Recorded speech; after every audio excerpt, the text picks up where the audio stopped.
Good morning, students. So our current topic is organ and organ system in animals, right? So in that, in the previous class we have discussed regarding this earthworm. Its scientific name is Lambeto morti. Do you remember? Okay. And in that earthworm we have discussed regarding the morphology of the earthworm, right? And in the anatomical part we discussed about this the body wall, digestive system as well as this respiratory system of the earthworm we discussed. Do you remember? Okay. And today's topic we have to discuss about the circulatory system of this earthworm. Fine? Okay. So listen. So the circulatory system of this earthworm is very simple, and they said it is one of the closed type of circulatory system. So do you remember what is closed type and open type of circulatory system? So in the closed type of circulatory system, so the animal consists of heart, blood vessels and the capillaries, everything will be there. And the blood is moving inside these blood vessels, right?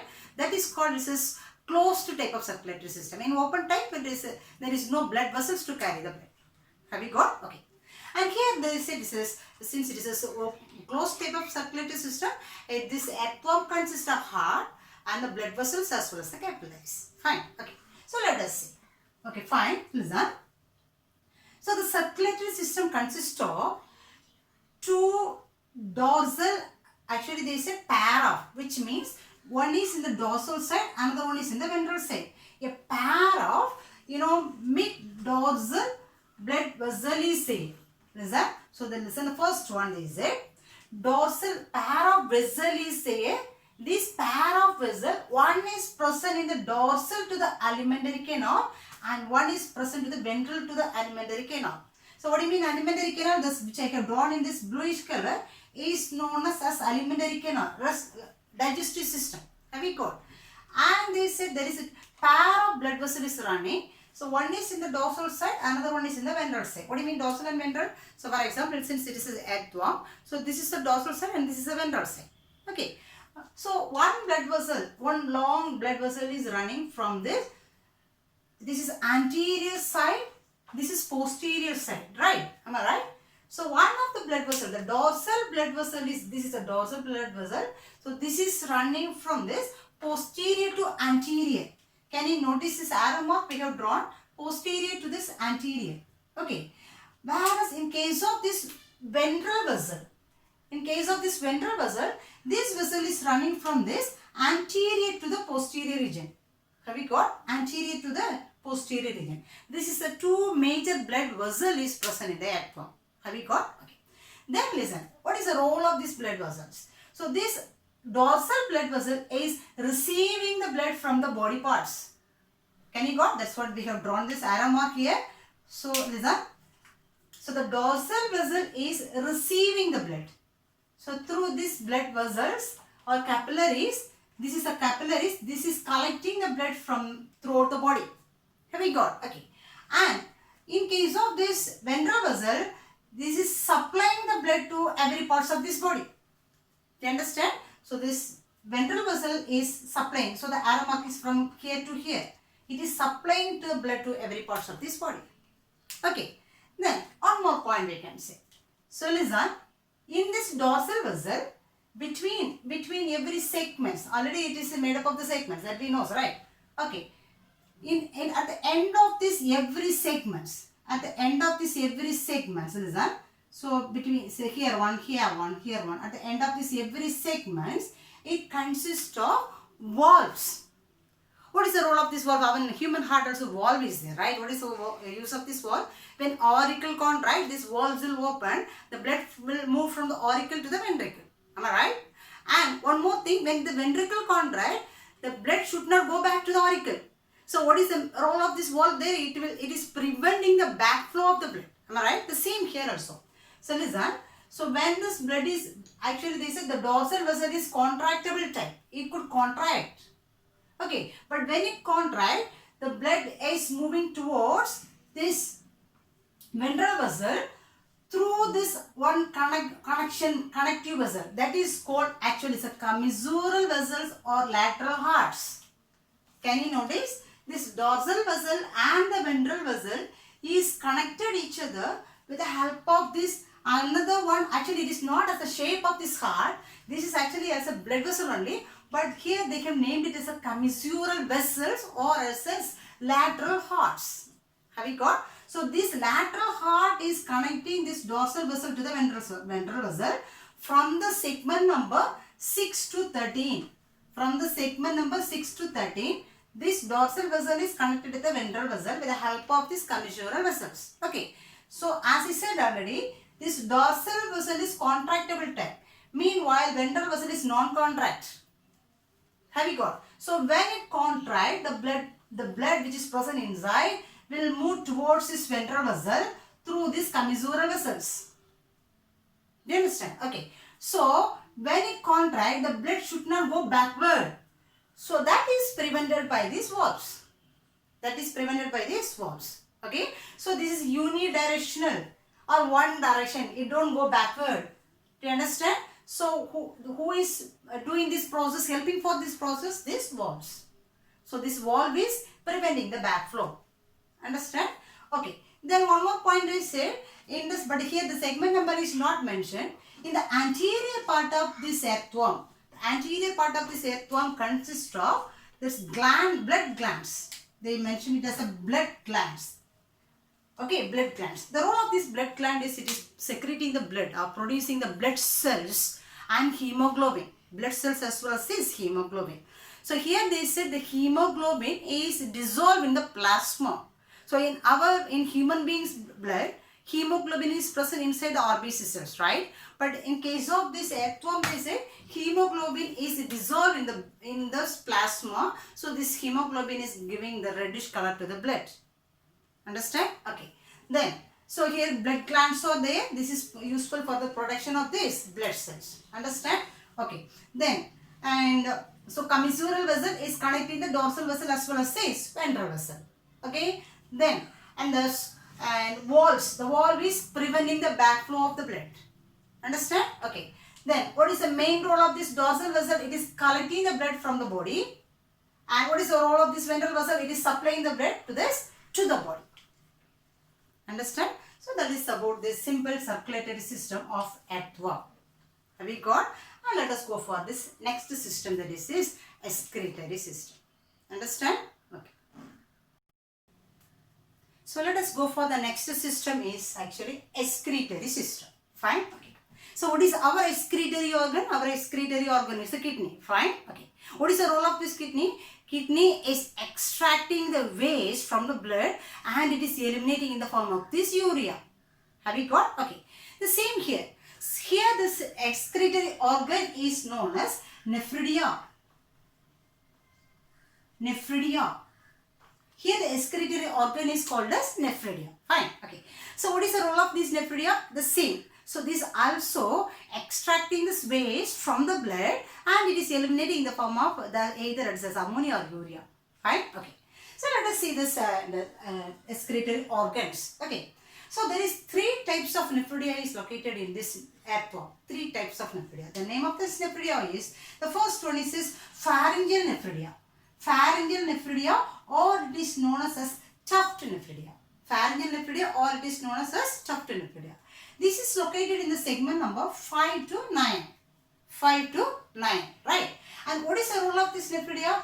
Of course, as we said, this will extract the waste from the blood.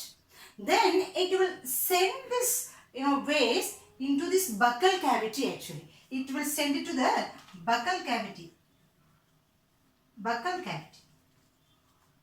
The waste is not sent out directly. Understand?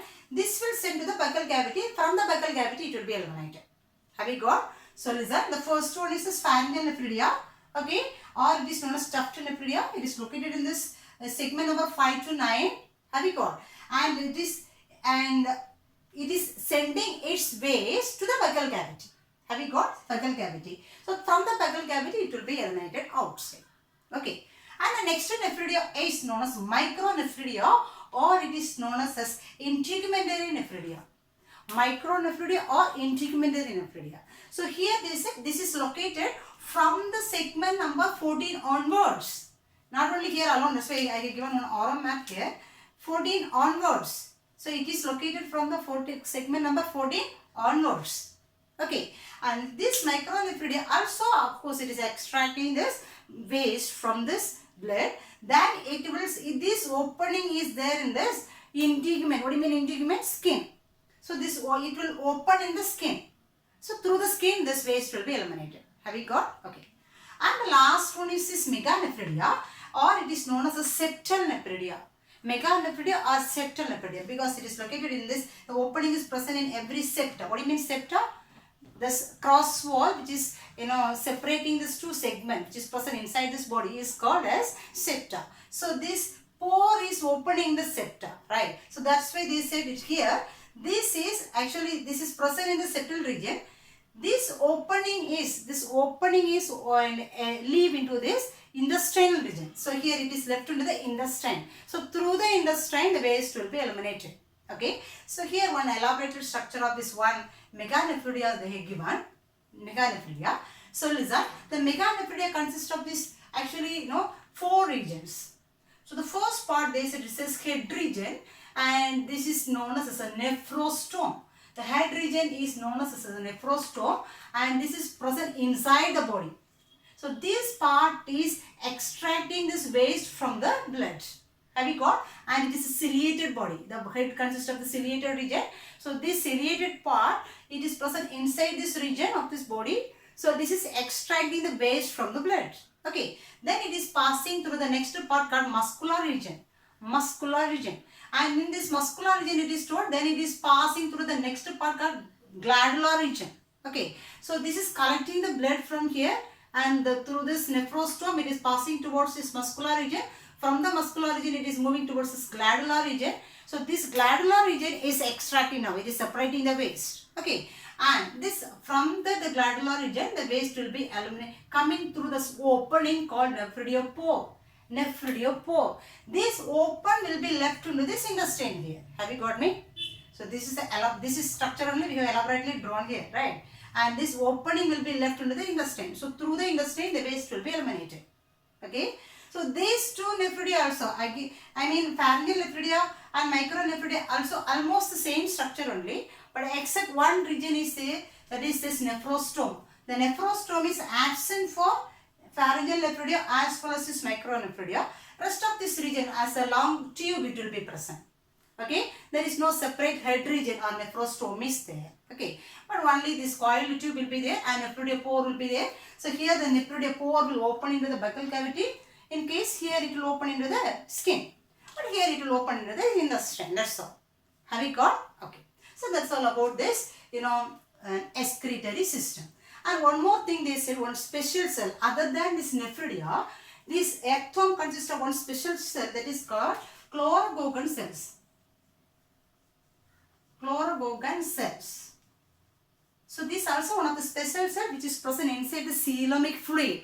So do you know coelomic fluid? So these cells also doing the same role what is done by this nephridia. This is also collecting the waste from the blood. Okay, and it is eliminating. So that's all about this excretory system. Fine.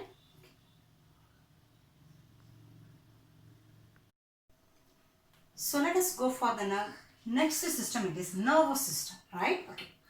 So what about human being nervous system? The nervous system consists of the organs such as brain, spinal cord and nerves, right? So organs which involved in this nervous system, right? But in case of this, ectome, let us see about this ectome nervous system, right?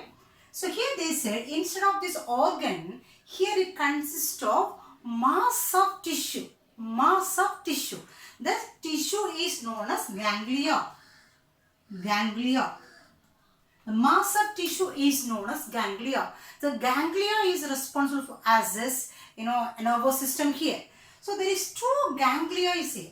So the mass of tissue is called ganglia. The ganglia is performing this nervous system function. Have you got? Okay. So there is two ganglia is here, right? And what this ganglia will be in the form of as lobes. It will be as two lobes. Can you see? It will be as two lobes. Okay. So one of this ganglia is the lobes, as the lobes. So one of this ganglia is located on the pharynx region. On the pharynx region. It is in the segment number 9. On the pharynx region. Right? On the pharynx region, segment number 3. Right? So do you remember this pharynx is located in the segment number 3 as well as the 4. So this one of this ganglia is located on the pharynx region. So that's why this ganglia is known as suprapharyngeal ganglia. Suprapharyngeal ganglia. What do you mean supra? It is above. Supra. Since it is located on the pharynx, they said it is, a pharyngeal ganglia. Suprapharyngeal ganglia. And this is known as the brain now. Right? And it is located in the segment number 3. Right? Okay. Then another one ganglia is located in the segment number 4. Right? This is present below the pharynx. Below the pharynx. Hence it is known as subpharyngeal ganglia. Subpharyngeal ganglia. Have you got? Okay. Then one more point is that the suprapharyngeal ganglia as well as the subpharyngeal ganglia is connected each other. With the one nerve ring. Nerve ring. What do you mean ring? It's like a cycle, right?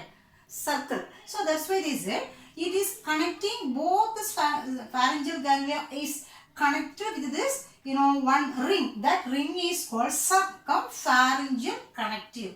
Circumpharyngeal connective. So this is covering both the sides of this alimentary canal. So since this is alimentary canal, imagine this is alimentary canal. So this ring is present in dorsal side as well as the ventral side. It is like a ring.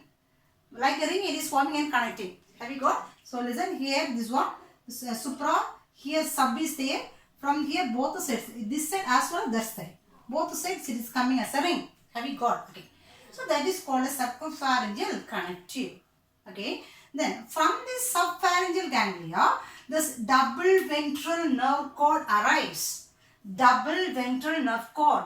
So the double ventral nerve cord arises from here and this is supplied in every part of this body. So from here this nerves will arise. So the nerves will be supplied throughout the body. Have you got? So this is from this subpharyngeal ganglia onwards till the end of this body. Understand? Okay. Now this is the major nervous system organs, regions we can say. So how this nervous system functions? The nervous system will be there inside this body. The nervous system it is coordinated between the body function, right? So it has to get the signal from the receptors. What do you mean receptors? Sensory organs. It is receiving the signal from the external environment. Hence it is known as receptors, right? So we have 5 sense organs. So the 5 sense organ only will receive the signal from external environment and it will conduct the stimulus to the nervous system. So nervous system will coordinate as per that. Am I right? So the nervous system will receive the signals from the receptors or sense organs, right? So we have 5 sense organs, right? As like that. So the earthworm consists of 6 sense organs or receptors. So since it is receiving the signal from the external environment, it is known as the receptors. Fine. So let us see the 6 receptors of earthworm. So the first one is this photoreceptor. Photoreceptors. Okay. And this is sensible for light. So this is sensible for light. Okay. And this photoreceptor is located on this dorsal wall of this earthworm. Dorsal wall of this earthworm. So it is on this dorsal wall, this photoreceptor is present, right? And the second one is this gustatory receptors. Fine. Okay. So this is responsible for taste. Okay. And the third one is olfactory receptors. Okay. And of course, this is responsible for smell. Okay. So these two receptors are located in this buccal cavity. Right? Okay. And this fourth one is this, tactile receptors. So this is responsible for touch. And the fifth one is this chemoreceptor.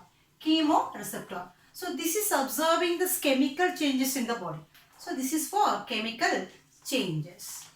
Okay. And the sixth one is this thermoreceptors. Of course, this is for temperature. So temperature. Okay. So these 3, tactile receptor, chemoreceptor as well as the thermoreceptor, is located on this body wall as well as prostomium. Do you remember what is prostomium? So the first segment consists of this mouth, that is known as peristomium, and from the mouth one outhanging is there, that is known as prostomium, right? So this prostomium and the body wall consists of these three receptors. Okay, so that's all about this nervous system. So first we said about this main sensor and nervous system organs, right?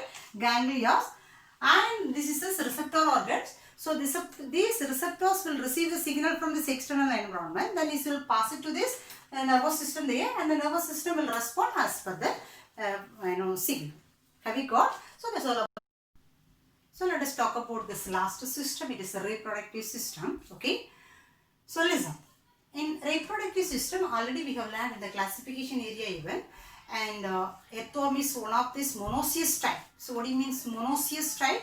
Both male and female reproductive organ is present in the same organism. So those type is called as hermaphrodite, or it is known as monoecious. Hermaphrodite. Hermaphrodite, which means both male and female reproductive organ is present in the same organism, is called hermaphrodite. But here sexual reproduction is going on. Both male and female reproductive system is present in the same organism. Even though there is a sexual reproduction is going on, the reason is here this sperm cells will mature earlier than this female reproductive gamete called ovum. Sperm cells will mature earlier. So the period is different, right? That's why it is receiving the sperm cell from another one. That's why this is a sexual reproduction. So that type is called protandrous. Protandrous. Protandrous means the sperm cell will mature earlier than this egg cell. So the self-fertilization is prevented here. It could not fertilize each other. Have you got? Okay. So now let us look into this reproductive organ first. What are the organs involved in this reproductive system and this fertilization and everything, right? Okay. So first we can go for this male reproductive system. So since both is present in the same organisms, right? So first we can look into this male reproductive system. Of course, male reproductive organ we know as this pair of testes, right? Here they said it consists of two pair of testes. It consists of two pair of testes. So can you notice this black color? Two pair. Here one pair, here one pair, here one pair. So the two pair of testes is located in the segment number 10 as well as this 11. Two pair of testes. Have you got? Okay. And this pair of testes is encircled with the sac vesicle, that is known as, it is present in the same segment along with this testes. That is known as the seminal vesicles. Seminal vesicles. So what is the function of the seminal vesicle means? So this actually this testis will produce the spermatozoa. Spermatozoa. Spermatozoa. Right. So this spermatozoa, spermatogonia. Spermatogonia. Spermatogonia. So this spermatogonia develop into spermatozoa in this seminal vesicles. Okay. So the growth is going on inside the seminal vesicles. Have you got? Okay. Then, and listen, so two pair of testes is there in the segment number 10 and 11. Along with the seminal vesicle is there, right? Then, the growth of this sperm cell is going on inside the seminal vesicle. Then, can you notice? In the same segment number 10 and 11, one funnel-like structure is there. Two pair of funnel-like structure. Can you see here? This one. Two pair of funnel-like structure is there. That is known as seminal funnel, or it is known as a ciliary rosettes. Ciliary rosettes. Seminal funnel or ciliary rosettes. What is the use of this one? So when it is producing this, when the testis is producing the sperm cell, it will be collected with this funnel-shaped structure, seminal funnel. Then it is passing through the long tubule that is called vas deferens. Vas deferens. This is a long tube. It is running from this seminal funnel to this till this 18th segment. Have you got 18th segment? Do you remember this important part I said it is involving in this reproduction part, that is known as clitoral? It's a hard part which is present in this segment number 14 to 17. Okay, so that is known as clitoral. Okay, then after clitoral, this 18th segment, this vas deferens opens. Okay, in this part, in the segment number 18 and 19, it consists of the gland. That gland is called prostate gland. Prostate gland. So this prostate gland will secrete one substance. That substance will collect all these sperm cells which is produced sent from here, and it will collect everything, cement everything together as a spermatophore, they say. As a spermatophore. Spermatophore. Now this spermatophore is ready here. Have you got? Okay. Then listen. That's all about this male reproductive system. Simple listen. So listen. Two pair of testes. Testis is producing the sperm cell, and this will be collected in the seminal vesicle. That is getting the maturity, right? Then it will be collected with this funnel-like structure called seminal funnel, or the ciliary rosets we say. Then it is passing through the vas deferens. Then it is coming towards this 18th segment. There it consists of this prostate gland. It is secreting the substance. That substance is cementing these sperm cells together and is forming as a spermatophore. Have you got? That's all about this male reproductive system. Then we can pass to this female reproductive system. Is very simple. In this segment number 13, there is a pair of ovaries here. Pair of ovary. So the ovary consists of the finger-like projection also they said. The segment number 13, pair of ovaries here. So this ovary is producing the ovum, right? And this ovum will be collected by the funnel-like structure called it is oviduct. Ovary and oviduct. So this oviduct is leading into this segment number 14. Actually they said here we can mark into 2, but it's beginning only as 2, but finally it will join together. Then it will open as a single opening in the 14 in the segment number 14 in the ventral side. In the ventral side, there in the aperture region even we said. Do you remember? In the ventral side, it will open as a single opening. Do you got? Okay. So that's all about this female reproductive system. Okay. So we have seen about this, the organs of this male and female reproductive system now. Okay. Now let us see how the copulation or reproduction process or copulatory process is going on. So listen. And one more part we have to say here. Listen. That is this spermatheca or seminal receptacle. Seminal receptacle. So spermatheca or seminal receptacle is one of the important part here. Actually it is present in the segment number 7, 8 and 9. 3 pair of this spermatheca or it is a seminal receptacle is present in the segment number 7, 8 and 9. 3 pairs. Okay. But this opening that also because in this. So listen, the opening is present between the segments such as 7 and 8, 6 and 7. 7 and 8 and 8 and 9. These things already we have seen in this external apertures. Do you remember? Okay. So this is 3 pair of spermatheca is present in this earthworm, right? And what is the role of this one? This is receiving the semen or sperm cells from another one earthworm. But its own sperm cell is produced from its own testis here. That is present in the segment number 10, 11. But it is not receiving. Understand? This spermatheca is receiving the sperm cell from another earthworm. Have you got me? Okay. And now listen. So that's all about this, reproductive organs present in this earthworm. So now let us see how the copulation is going on, right? So listen me. So during copulation, so just we can imagine this is worm number A. Okay. And number B will come and approach in opposite direction. So it come closer in opposite direction.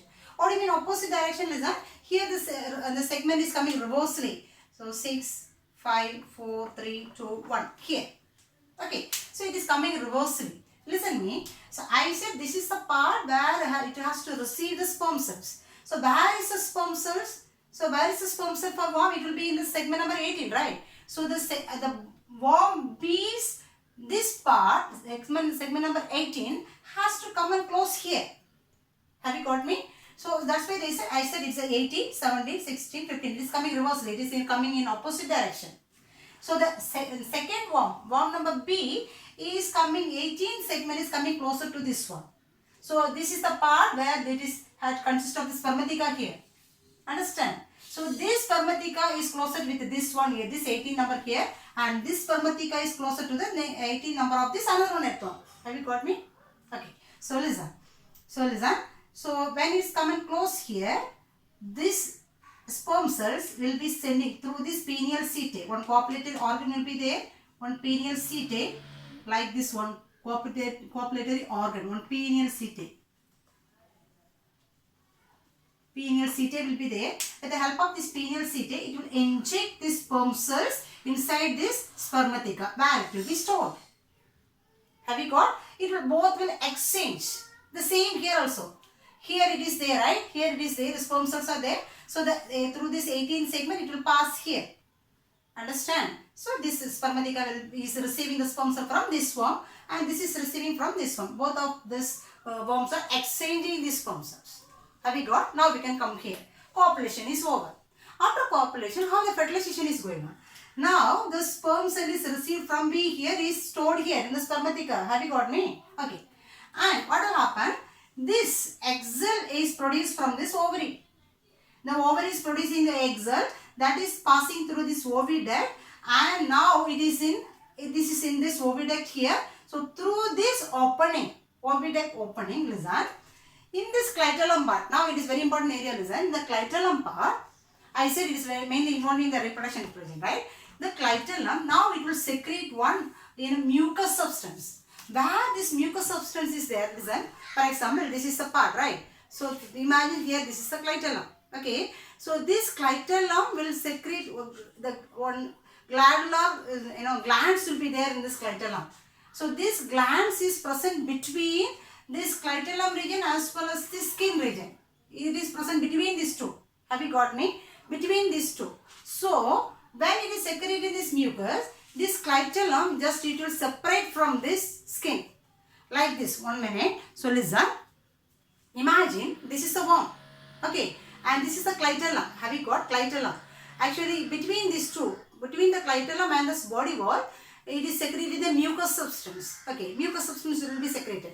Because of this secretion, what will happen? This clitoral is separated out. Understand? Okay. Then what will happen? Now this clitoral has received this ovum from this ovary. Have you got? The clitoral has received the ovum from the ovary. Then what will happen? This is the worm. Imagine this is the worm. The worm will move backward direction. The clitoral will be there in their own position. The worm will move in backward direction. Have you got me? Backward direction. When it move in backward direction, in the front region who is there? Clitoral is present in the segment number 14. In the front who is there? In the segment number 7, 8, 9, spermatheca is there. You understand? So imagine this is the spermathecal region. So this is coming, which is inside this spermatheca, the sperm cells which is received from another one worm, right? So now this worm is moving backward. When it is moving backward, now this clitoral will receive the sperm cell from this spermatheca. Then it will detach out. Have you got me? Now this part is called as cocoon. What is this? This is called as cocoon. So what is there inside this cocoon? So this cocoon consists of, the egg cell as well as the sperm cell. So those both will fuse together and it will become as a zygote. It will become as a zygote. Have you got? So that is the process of fertilization. Do you understand? So egg cell will be here and the worm will move backward. Clitoral will be there in their own part. So when it is moving from the spermatheca, it is receiving this sperm cell from another non-sperm cells. Okay. Then this fertilization is going on. So when this worm is detached from this cocoon, the cocoon will let into the soil. There it will be left there. Then it will become as a zygote. The rest of this growth is going on in this. It is external fertilization. It is going on outside the body. Understand? Then the new young one will develop from this. From the cocoon. Actually, it's a direct fertilization and direct development will be there, which means there is no larval stage. Direct, young one, earthworm will be produced from the cocoon. Now, let us see regarding this, the life cycle of this, earthworm, right? Okay. So now we can talk about this life cycle of this earthworm, right? So the life cycle of this earthworm around 60 days, they said. So listen. So let us see from the beginning. So after fertilization, what do you mean fertilization? The fusion of this male and female gamete is called fertilization, right? So as we said, the fertilization is external fertilization. It is going on inside the cocoon, right? So inside the cocoon, the fertilization process is going on and it is producing the zygote. Okay. So the zygote, it is inside this cocoon and this is going for incubation period. Incubation period means until it hatch out. until it hatch out, that period we can say it's an incubation period. So inside this cocoon, so this zygote is growing inside. So that period is called incubation period. It takes around 15 days, right? It will take 15 days. So then after 15 days, it will produce this direct development. Already we said. What do you mean direct development? There is no larva. Directly young earthworm will be produced. Okay. So the young earthworm is called juvenile. Juvenile. Okay. So after 15 days, juvenile will be produced. And this juvenile is going for the growth, further growth. So the first growth they say is the growth phase 1. Right? Growth phase 1. So the juvenile is growing for further growth. So in that first growth they said growth phase 1. So this juvenile is growing around 15 days it takes to reach the next stage. The next stage is a non-clitellate stage. Non-clitellate stage means, hope you understood, there is no clitellum in this. Clitellum is a very important part. We said it is using for this reproduction, right?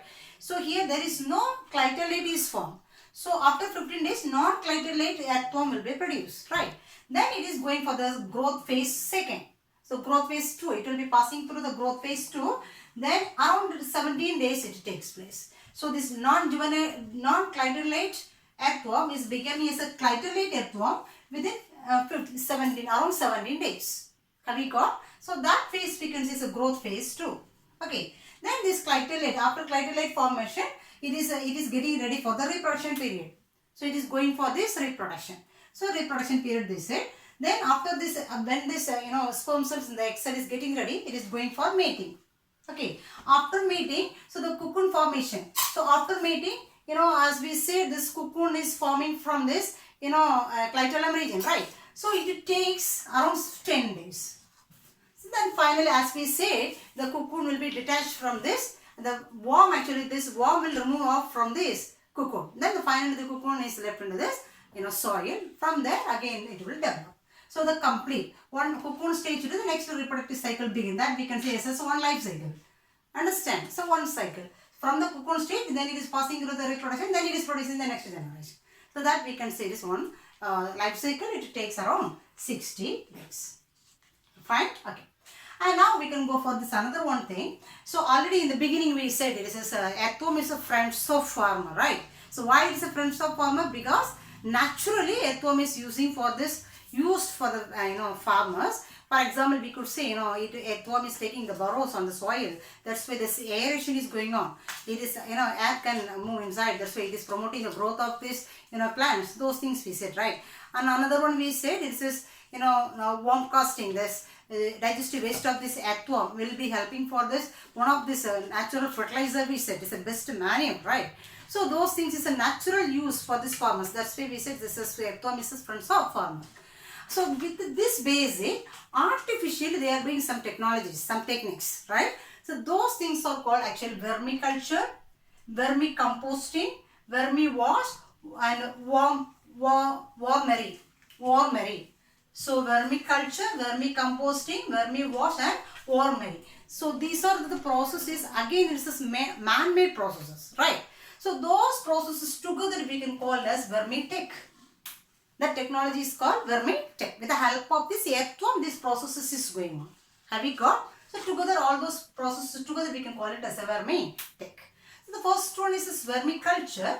Of course, what do you mean vermiculture? The rearing for growth of this earthworm by artificial method. That is known as vermiculture. So rearing or growing of this earthworm artificially, that is known as vermiculture, right?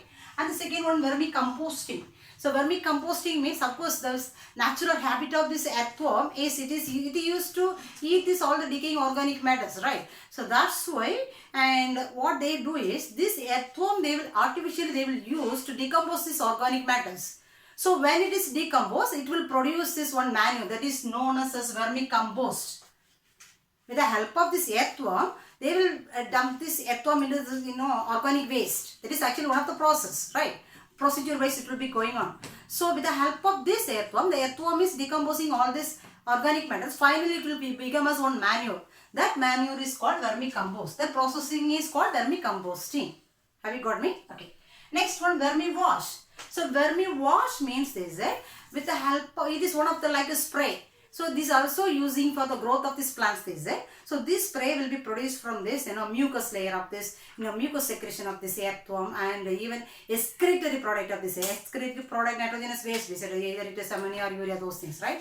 So from this and from the mucus secretion of this earthworm, this liquid will be produced. This is a liquid form of this fertilizer. So it will be with the spray form, they will produce this one, and this also helping for this growth of these plants, right? Okay. And the last one is wormery. Wormery also, it is one of the packed form of this fertilizer. That means, as we said, by vermicomposting method, they are producing this fertilizers, right? Manure, natural manure. So those things will be dried up and it will be packed in this packages or in the tins, right? So containers. So those packed type of this fertilizer is known as wormery.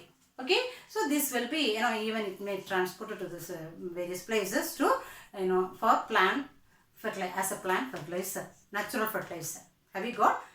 So this is all about this details about this earthworm. So earthworm anatomical part we discussed, and moreover in the first period we will discuss regarding this morphology also. So that's all about this, earthworm part over. So the next class we can meet with this next animal, right? So go through this all the topics and learn in a time being, right? So we can meet in the next class. Bye. Thank you.